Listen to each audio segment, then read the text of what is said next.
με μπότες και καπέλο. Έτσι, έτσι σε θέλω, σ' αυτό το στυλ και όχι σαν μοντέλο.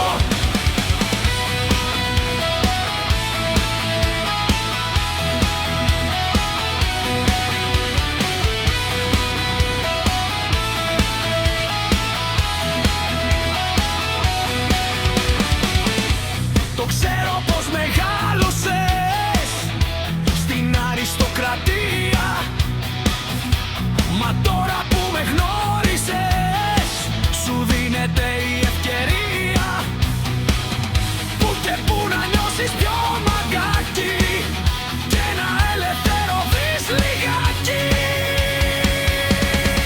Έτσι, έτσι σε θέλω, σκισμένο τζιν με μπότες και καπέλο.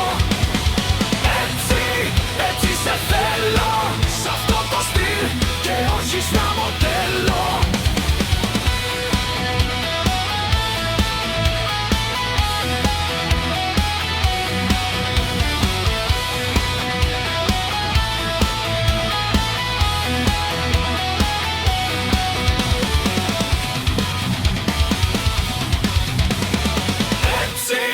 Έτσι σε θέλω, σκισμένο τζιν με μπότες και καπέλο.